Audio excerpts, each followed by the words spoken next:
Very good morning to all of you. दोस्तों सुबह के बज चुके हैं 5-23 फरवरी के करंट अफेयर लेकर आए हैं आप सभी के लिए हिंदी और अंग्रेजी दोनों भाषाओं में। और हाँ, जो भी कैंडिडेट यहाँ पे जितने भी क्वेश्चन हैं उसके आंसर आप लोग कमेंट किया करें कमेंट बॉक्स में, ताकि आपको ये क्वेश्चन हमेशा के लिए याद रह सके। उसके अलावा याद करने का एक और तरीका है इसका PDF रखना, है ना। PDF आपको मिल जाएगा टेलीग्राम चैनल पे हमारे ज्वाइन कर लीजिए @education पे, या फिर आप यहाँ पे नीचे डिस्क्रिप्शन बॉक्स में उसका लिंक दिया हुआ है, वहाँ से जाके आप हमारे चैनल को ज्वाइन कर सकते हैं टेलीग्राम पे, जहाँ पे कोई सा भी वीडियो अगर हम अपडेट करते हैं तो आपको वहाँ पे इंटीमेशन या नोटिफिकेशन मिल जाता है। ठीक है, चलिए दोस्तों तो शुरू करते हैं आज का ये सिनारियो।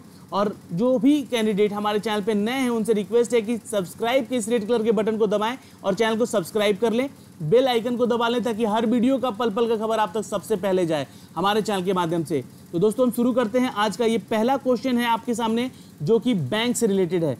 तो how many banks have recently announced the amount of 14,239 crore for the recapitalisation of bank. अब सबसे महत्वपूर्ण बात है कि यहाँ पे डेटा को नोट करना, क्योंकि देखो डेटा है ना आपको PDF में नहीं मिल पाएगा। तो 48,239 करोड़ पूछा जा सकता है कि बैंकों को कितना दिया गया है रिकैपिटलाइजेशन करने के लिए। तो ये तो 48,239 करोड़ रुपए हैं। और कितने बैंकों को, तो ये है दोस्तों आंसर यहाँ पे D, 12 बैंकों को नोट कर लीजिएगा। अब आपसे पूछा जाएगा कि रिकैपिटलाइजेशन होता क्या है, ठीक है। तो ये भी जानना जरूरी है, हो सकता है कि आपके इंटरव्यू में क्वेश्चन ये पूछा जा सके। तो देखो रिकैपिटलाइजेशन को हिंदी में कहते हैं पुनः पूंजीकरण, ठीक है। तो पुनः पूंजीकरण जो है एक प्रकार का एक कॉर्पोरेट पुनर्गठन होता है, ठीक है। पुनर्गठन यानी कि फिर से उसको बनाना, ठीक है, जिसमें कि किसी भी कंपनी या फिर किसी भी पूंजी संचालन, जैसे कि बैंक हो सकता है कंपनी की जगह, उस बैंक को उसमें पर्याप्त परिवर्तन, यानी कि अगर मान लो कोई बैंक, जैसे कि अभी हाल ही में पंजाब नेशनल बैंक जो है वो पूरा तरह से ध्वस्त हो चुका था, मतलब उसकी जो आय व्यय सारे के सारे नष्ट हो गए थे, मतलब बेकार हो गए थे ड्यू टू नीरव मोदी, ठीक है, उनके चलते। अब यहाँ पे आपको बता दें कि जो 12 बैंकों को दिया गया है पूंजीकरण के लिए, यानी कि पुनः पूंजीकरण के लिए, उन बैंकों में करीब 48,239 करोड़ रुपए देने की घोषणा की है भारत सरकार ने। वहीं पे हम बात करेंगे कॉरपोरेशन बैंकों की, तो वहाँ पे उनको दिया गया है कितना, सिर्फ और सिर्फ कॉरपोरेशन बैंकों को, तो ये नोट कर लीजिएगा 9,086 करोड़ रुपए, ठीक है। और PNB को, है ना, यानी कि पंजाब नेशनल बैंक को सिर्फ दिया गया है 5,908 करोड़ रुपए। तो इस बैंक को फिर से पुनर्पूंजीकरण करके पुनर्गठन किया जा सके, इसलिए सरकार इसमें इसकी मदद कर रही है। चलिए, तो ये एक इंपॉर्टेंट प्रश्न है, यहाँ से डेटा आपको जो मैंने दिया है उसको याद रखिएगा, क्योंकि ये क्वेश्चन बनेगा एग्जाम में। चलिए अगला प्रश्न देखते हैं। हु हैज रिसेंटली रिटायर्ड जज DK Jain appointed the first Lokpal of the BCCI। ये लोकपाल नियुक्त किए गए हैं BCCI के लिए। देखिए BCCI का अभी करंट में बहुत ही ज़्यादा लफड़ा वहाँ चल रहा है, आप सभी को पता होना चाहिए, ठीक है। तो वो उसके चलते इनको जो BCCI है के लोकपाल नियुक्त किया गया है, किनको, तो रिटायर्ड जज हैं ये DK जैन। इनकी तस्वीर आपको दिखलाएंगे। और ये जो आदेश दिया गया है, ये दिया गया है सुप्रीम कोर्ट के जरिए। नोट कर लीजिएगा, आंसर B है यहाँ पे। अब देखिए जो यहाँ से क्वेश्चन क्या अराइज हो सकता है आपके लिए, तो जो DK जैन है ये पूछा जा सकता है कि क्या है, तो ये आपको एक जज हैं जो कि रिटायर्ड जज हैं, इनको यहाँ पे शामिल किया गया है किसके लिए, तो लोकपाल में नियुक्ति के लिए। लोकपाल नियुक्त किया गया है, लोकपाल नियुक्त किया गया है किसके लिए, तो BCCI के लिए। ओके, दूसरी चीज़ यहाँ क्वेश्चन बन सकता है आपका बैंक के एग्जाम में कि BCCI का फुल फॉर्म क्या होता है, तो ये board of control for the cricket in India. तो ये दोनों चीज़ें आपको नोट करने होंगे। जज हैं, जस्टिस जज जो कि रिटायर्ड हैं मिस्टर DK जैन, और ये बने हैं लोकपाल BCCI के लिए।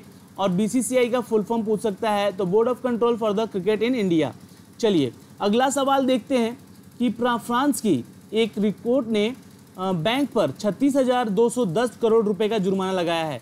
तो वो कौन सा बैंक है, ठीक है, उस बैंक का नाम बताना है। और ये फ्रांस का बैंक है, तो ये ध्यान दीजिएगा, इंपॉर्टेंट है। और ये 36,210 करोड़ रुपए का यहाँ पे इसको, ठीक है, जुर्माना लगा हुआ है। तो आंसर है दोस्तों यहाँ पे B, UBS बैंक। नोट कर लीजिएगा, फ्रांस की ये बैंक है UBS बैंक। अब इसमें इस पे क्यों लगाया गया है ban, due to money laundering.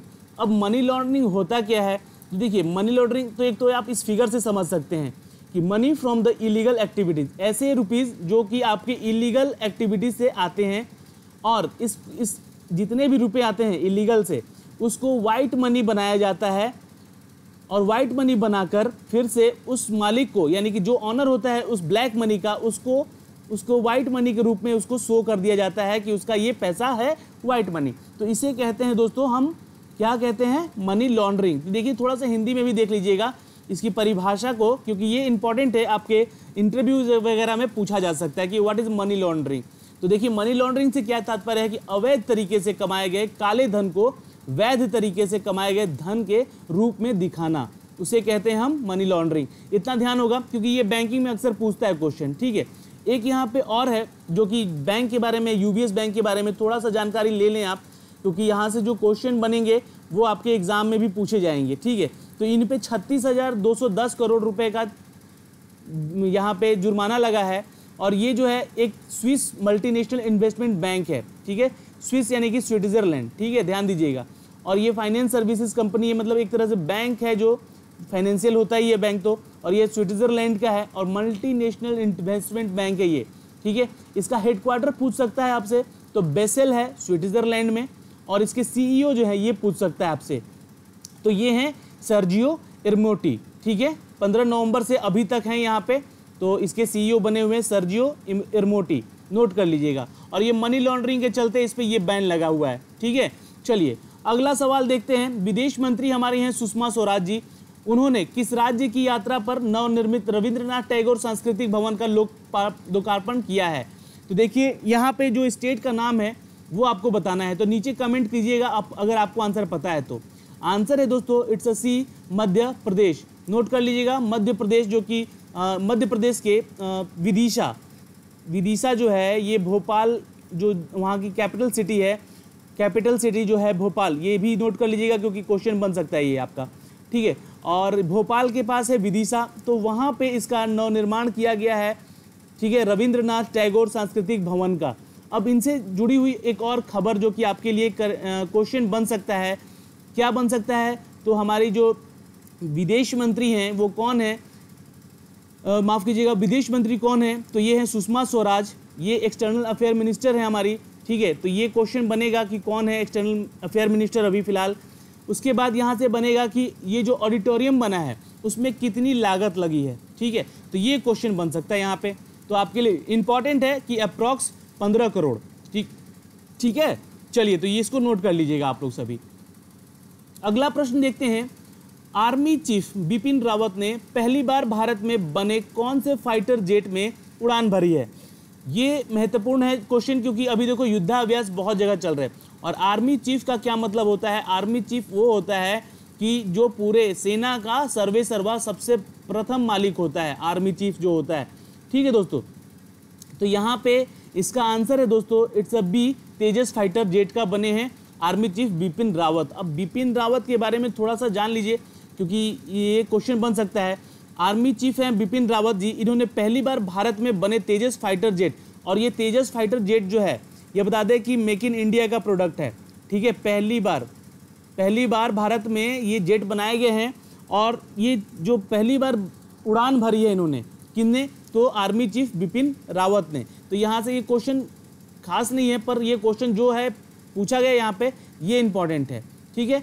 अब देखिए यहाँ पे एरो इंडिया शो 2019, अब एरो इंडिया शो, तो ये पूछा जाएगा कि कहाँ पे हो रहा है।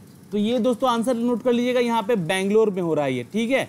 ये बेंगलोर सिटी में हो रहा है, और ये क्वेश्चन बन सकता है आपका। इनसे रिलेटेड ये हैं मिस्टर जो हमारे आर्मी चीफ हैं बिपिन रावत जी, और इन्होंने पहली make in India Tejas fighter jet का उड़ान भरा है 2019 के एयर इंडिया शो में। दोस्तों आपको बता दें कि इनसे जुड़ी हुई कुछ खबरें और जान ले, क्योंकि ये क्वेश्चन बन सकता है। तो देखो मैंने आपको जैसा कि बताया है कि chief of the army staff is commander and the usually highest ranking officer of the Indian army. Indian army में चीफ ऑफ आर्मी जो होता है सबसे हाईएस्ट रैंक होता है, तो ये हैं बिपिन रावत जिनको मिला है ये रैंक। उसके अलावा जो ये इनकी यूनिट है 11th गोरखा राइफल्स, ठीक है। ये क्वेश्चन बन सकता है आपका, तो ये इंपॉर्टेंट है। ठीक है दोस्तों, आपको वीडियो देखना पड़ेगा क्योंकि इसमें बहुत सारे ऐसे टॉपिक पे मैं आपको कवर कराऊंगा, क्योंकि शायद वो पीडीएफ में नहीं मिलेगा आपको, और इसलिए मैं बोल रहा हूँ आप सभी से कि पूरा का पूरा वीडियो ज़रूर देखिएगा। ठीक है, चलिए, तो ये है वो तेजस जो कि मेक इन इंडिया का प्रोडक्ट है। तेजस जो कि सबसे फाइटर जेट है एक तरह का, और इसके बारे में थोड़ी जानकारी ज़रूर ले लें कि इसका स्पीड जो है ये 2205 किलोमीटर पर आवर है। ये बहुत ही तेज़ उड़ने वाला जेट फाइटर बना है भारत का, और रेंज जो है इसकी मतलब मारक क्षमता जो है ये कितनी है तो 3000 किलोमीटर की है। यहाँ से छोड़ो तो शायद पाकिस्तान में गिरेगा, भारत से छोड़ो तो शायद पाकिस्तान में गिरेगा। ठीक है, तो नोट कर लीजिएगा, इंपॉर्टेंट है ये, महत्वपूर्ण है ये प्रश्न। चलिए क्वेश्चन नंबर 6 पे आते हैं। ये जुड़े हैं खबर हमारे प्रधानमंत्री जी से, और देखिए यहाँ पे क्वेश्चन पूछा गया है कि prime minister Narendra Modi has recently visit to which country. ये 2 दिवसीय यात्रा पे गए हुए हैं भारत के प्रधानमंत्री श्री नरेंद्र मोदी जी। तो ये कौन सा देश है, तो ये आंसर करना है आपको, साउथ कोरिया, नॉर्थ कोरिया, या फिर जापान, या फिर चाइना। चलिए आंसर जरूर कमेंट कीजिएगा, आपके लिए बहुत इंपॉर्टेंट होता है, क्योंकि अगर आपको आंसर यहाँ पे आता है और कमेंट करते हैं तो समझना कि यहाँ पे आपका ये हमेशा के लिए याद हो जाएगा, अन्यथा पीडीएफ तो मैं दे ही दूंगा। चलिए आंसर है दोस्तों इट्स ए साउथ कोरिया। अब देखिए यहाँ से साउथ कोरिया से जुड़ी हुई जो खबरें हैं उस पर क्वेश्चन बन सकता है, तो पहले इसके बारे में जान ले कि आखिर प्रधानमंत्री क्यों गए हैं वहाँ पे।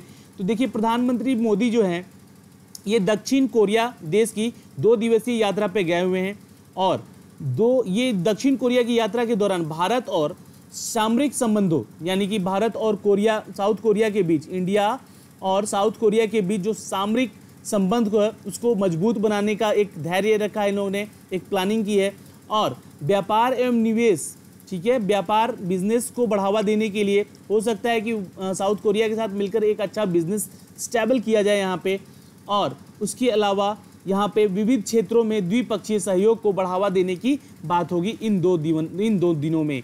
ठीक है, अब इनसे जुड़ी हुई खबर एक और जान लें। ठीक है, साउथ कोरिया की राजधानी पूछ सकता है दोस्तों, तो ये है सियोल। ठीक है, और यहाँ की करेंसी पूछ सकता है, तो इसको कहते हैं वॉन। ठीक है, वॉन कहते हैं, साउथ कोरियन वॉन कहते हैं इसको। और ये जो प्रेसिडेंट हैं, ठीक है, उनका नाम है मून जेई इन। क्या नाम है इनका, साउथ कोरिया का प्रेसिडेंट का, मून जेई इन। नोट कर लीजिएगा, ये है मून जेई इन, और ये है हमारे भारत के प्रधानमंत्री नरेंद्र मोदी। जी हाँ, 2 दिवसीय यात्रा पे गए हुए हैं। अब देखिए यहाँ से यही 2 प्रश्न बन सकता है। नॉर्थ कोरिया जो है इसका एक क्वेश्चन बन सकता है। यहाँ पे देखिए जो इसका ये कैपिटल सिटी है प्योंगयांग। ठीक है, प्योंगयांग जो है नॉर्थ कोरिया का है, और ये जो पोर्शन देख रहे हैं ये ग्रीन वाला और ये ऑरेंज वाला, ये दोनों जो है ये पूरा का पूरा कोरिया है, और इसमें ये डिवीज़न है, जैसे कि भारत और पाकिस्तान का बंटवारा हुआ था उसी तरह इन दोनों देशों का भी बंटवारा हुआ है। तो यहाँ से ये प्रश्न के लिए कनेक्टेड जो क्वेश्चन बन सकते हैं आपके लिए, ये 3 प्रश्न बन सकते हैं कि साउथ कोरिया के प्रेसिडेंट कौन है, तो मून जे इन, कैपिटल सियोल, और करेंसी तो वॉन। ठीक है, चलिए क्वेश्चन नंबर 7 जो है वो क्रिकेट से संबंधित है। शाहिद अफरीदी जो है वो पाकिस्तान के बल्लेबाज हैं और ऑलराउंडर कह सकते हैं इनको। तो शाहिद अफरीदी को पीछे छोड़कर कौन हाल ही में अंतर्राष्ट्रीय क्रिकेट में सबसे अधिक छक्के लगाने वाला खिलाड़ी बन गया है। तो ये एक इम्पॉर्टेंट नहीं, मोस्ट इम्पॉर्टेंट प्रश्न है, क्रिकेट से तो बनता ही है, यहाँ पे गेम से बनता ही है क्वेश्चन। तो आंसर आप कहिएगा कमेंट यहाँ पे। ठीक है, चलिए दोस्तों आंसर है इसका it's a B, Chris Gayle. जी हाँ, क्रिस गेल कहाँ के खिलाड़ी हैं, तो ये क्रिस गेल जो है माफ़ कीजिएगा, क्रिस गेल जो है ये वेस्ट इंडीज के खिलाड़ी हैं। इन्होंने टेस्ट में डेब्यू कब किया था, तो ये 16 मार्च 2000 में जिम्बाब्वे के खिलाफ अपना टेस्ट डेब्यू किया इन्होंने। दूसरी बात, वनडे में कब डेब्यू किया है इन्होंने, इनके बारे में जो रिलेटेड क्वेश्चन बन सकता है वो बता रहा हूँ आपको मैं। 11 सितंबर 1999 इंडिया के खिलाफ खेला इन्होंने वनडे, अपना पहला वनडे खेला है। उसके बाद T20 में डेब्यू कब किया है इन्होंने, तो 2006 में न्यूजीलैंड के खिलाफ पहला मैच खेला इन्होंने। उसके अलावा लास्ट वनडे कब खेला इन्होंने, तो ये खेला है बांग्लादेश के खिलाफ 28 जुलाई 2018 को। और यहाँ पे ये रही इनकी तस्वीरें जब ये छक्के लगा रहे थे। और ये जब बता दें आपको कि शाहिद अफरीदी की कितने छक्कों का पीछा छोड़ा इन्होंने, तो ये नोट कर लीजिएगा। इंग्लैंड के खिलाफ इन्होंने ये छक्के मारकर, जी हाँ, 476 छक्के मारने का रिकॉर्ड बना लिया है ओडीआई में, ठीक है। और किसकी बॉल पे छक्का मारा था, तो मोइन अली के बॉल पे, ठीक है। और इन्होंने अफरीदी का रिकॉर्ड बीट कर दिया है 476 छक्के मार के ओडीआई में। चलिए अब अगला हमारा प्रश्न है दोस्तों कि who has recently banned 10-year ban on the coaching coach Irfan Ansari is in United Arab Emirates. ये भी क्वेश्चन आपका क्रिकेट से ही संबंधित है और ये देखो ये उतना इम्पॉर्टेंट तो नहीं है पर जान लीजिए क्योंकि क्वेश्चन कुछ भी पूछ सकता है, क्योंकि करंट का क्वेश्चन है तो करंट का क्वेश्चन बन रहा है अगर एग्जाम में आपके तो कुछ भी पूछ सकता है। तो दोस्तों ये आंसर है यहाँ पे, इसको बैन किया है आईसीसी ने, जी हाँ आईसीसी ने बैन किया है और इसका तस्वीर देख सकते हैं आप। ये हैं संयुक्त अरब इमरात के एक कोच कह सकते हैं वहाँ के लोकल क्रिकेट टीम के, ठीक है, जिन पे आईसीसी ने 10 साल का प्रतिबंध लगा दिया है। क्यों लगाया है, तो श्रीलंका के खिलाफ जो मैच हो रहा था पाकिस्तान के विरुद्ध, श्रीलंका और पाकिस्तान का, उसमें इन्होंने सट्टे लगाने की और जो वहाँ के सरफराज एक बैट्समैन है उनको खरीदने की कोशिश की थी, ठीक है। तो उन्होंने कंप्लेन किया आईसीसी को, जिसके चलते इन पे 10 साल का बैन लगा दिया गया है। तो चलिए एक क्वेश्चन यहाँ से था, ये क्वेश्चन नंबर 9 क्या कहता है, और देखिए 70वें स्ट्रॉन्जा मेमोरियल इंटरनेशनल बॉक्सिंग चैंपियनशिप में डिफेंडिंग चैंपियन अमित पंघाल ने कौन सा मेडल जीता है, gold medal, silver medal, bronze या फिर दोनों, ठीक है, गोल्ड और सिल्वर दोनों। तो आंसर यहाँ पे आपको मैं चाहता हूँ कि कमेंट करें क्योंकि ये फेमस हैं, जो कि अमित पंघाल हैं, ये फेमस इसलिए हैं कि इनको मिला है गोल्ड मेडल इस 70वें स्ट्रॉन्जा मेमोरियल इंटरनेशनल बॉक्सिंग चैंपियनशिप में। ओके चलिए, तो ये इनसे जुड़ी हुई कुछ खबरें जान लें आप। ये हैं ये अमित पंघाल और इनका जो जन्म हुआ है ये 16 अक्टूबर 1995 को हुआ है, 23 वर्षीय हैं। वेट जो है लाइट फ्लाइट वेट है इनका, और डिवीज़न जो है ये भी लाइट फ्लाइट वेट है। और मटेरियल आर्ट जो है इनका बॉक्सिंग, यानी कि जो जिस गेम से रिलेट करते हैं ये बॉक्सिंग से। तो ये क्वेश्चन बन सकता है कि अमित पंघाल किस खेल से संबंधित हैं, तो ये संबंधित हैं बॉक्सिंग से। और इनको गोल्ड मेडल जो मिला है ये 49 किलो के वजन के जो 49 किलो की जो वजन के बॉक्सिंग फाइटर होते हैं उनसे लड़ने में इनको एशियन गेम्स में मिला है, ठीक है। तो ये नोट कर लीजिएगा, इंपॉर्टेंट है ये, इनसे जुड़ी हुई जो खबरें हैं। एक और प्रश्न है जो कि बॉक्सिंग से ही रिलेटेड है, क्वेश्चन नंबर 10, जो कि आज का आखिरी सवाल है दोस्तों। इसका आंसर आप लोग जरूर दीजिएगा कि 70वें स्ट्रॉन्ज मेमोरियल इंटरनेशनल बॉक्सिंग चैंपियनशिप में महिला में निखत जरीन ने कौन सा मेडल जीता है। चलिए, तो निखत जरीन गोल्ड मेडल जीता है, इन्होंने भी नोट कर लीजिएगा। निखत जरीन ने एक्चुअली ये है उनकी तस्वीर। तो ये बुल्गारिया के सोफिया में चल रहे 70वें स्ट्रॉन्जा मेमोरियल इंटरनेशनल बॉक्सिंग चैंपियनशिप में महिलाओं में पूर्व जूनियर रह चुकी विश्व चैंपियन निखत जरीन, इनका नाम नोट कर लीजिएगा। पूर्व विश्व चैंपियन है जूनियर चैंपियंस की निखत जरीन, जो कि 70वें स्ट्रॉन्ज मेमोरियल मुक्केबाज टूर्नामेंट में गोल्ड मेडल हासिल किया है और ये 22 साल उम्र की हैं और इन्होंने राष्ट्रीय चैंपियन को भी हरा चुकी हैं। दोस्तों इनसे जुड़ी हुई एक और खबर है कि Nikhat was appointed at the official ambassador of her home town और निज़ामाबाद, जी हाँ निज़ामाबाद जो है तेलंगाना में पड़ता है, उसका वहाँ पे ये ऑफिशियल एम्बेसडर बनाई गई हैं। क्यों? क्योंकि इनको गोल्ड मेडल मिला है, अपना नाम अपने देश के लिए इनको एक तरह से कहें तो वीरता प्राप्त की है, ठीक है। Best boxer in the all inter university boxing championship Jalandhar India, और इनके साथ एक प्लस पॉइंट और है, ये 2015 में जो all India inter university boxing championship हुई थी जलंधर में, उसमें भी इन्होंने जीत हासिल की थी, ठीक है। तो ये सारे प्रश्न जो थे दोस्तों आपके लिए और आपके एग्ज़ाम के लिए बहुत ही ज़्यादा इम्पॉर्टेंट हैं। अगर आपको ये वीडियो पसंद आया हो तो इस वीडियो को लाइक कीजिएगा, शेयर कीजिएगा अपने दोस्तों में, और हाँ जो भी मेरे भाई बंधु हैं उनसे एक रिक्वेस्ट है कि चैनल को सब्सक्राइब कर लें और बेल आइकन को भी दबा लें। चलिए दोस्तों आज के लिए इतना ही था, हमारे साथ बने रहें इसके लिए बहुत बहुत धन्यवाद। Bye bye, take care.